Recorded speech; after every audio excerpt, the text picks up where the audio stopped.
Hi everyone, my name is Nick Ali. I'm doing my World War II presentation over Iwo Jima.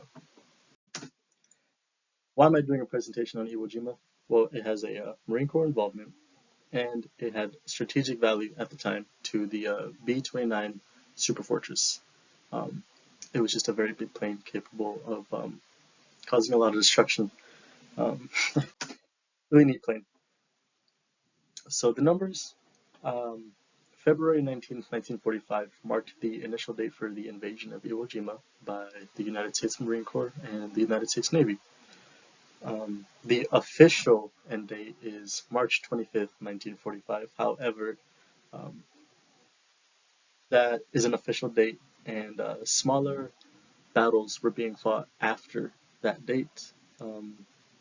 And we'll talk about that later on in the presentation as to the why. Americans suffered 25,000 casualties. That's wounded, not killed.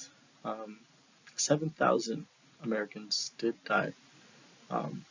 200 casualties for the Japanese and 21,000 deaths.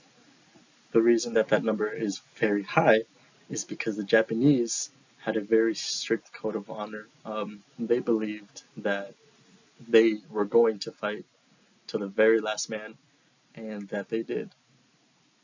They received orders, a pamphlet. They received a pamphlet from their general, and in that pamphlet, it did state that before they die, they will take 10 men down with them.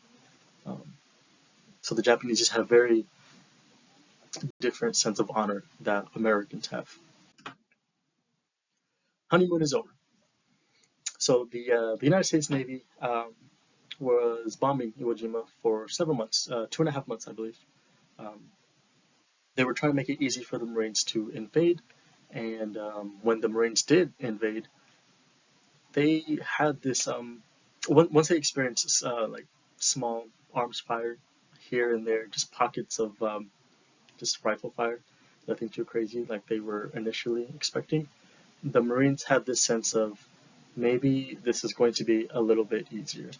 Um, and that was until the Japanese general shouted to attack, thus prompting a Marine Corps officer to shout, "The honeymoon is over," um, and began a full-on engagement. It was very difficult, specifically on Iwo Jima, because Iwo Jima, the island itself, um, the Japanese had spent enough time on it to create a labyrinth of caves. They had tunnels and they had a whole bunch of nice, like, well, not nice, but they had a whole bunch of systems in place, sort of like how you can picture it, sort of how it was on Vietnam with all those tunnels, um, which is why Iwo Jima was never really considered secured past that March date, um, but past that March 25th date, because Japanese were still hiding in those caves well after the end of the war. Actually, I believe 4 years after the end of the war, there were still Japanese being there were still Japanese surrendering because they were in the caves for so long. It's really amazing. So to recap, I chose Iwo Jima because it has a Marine Corps involvement and because it had strategic value to the entirety of World War II. My name is Nick, and thank you.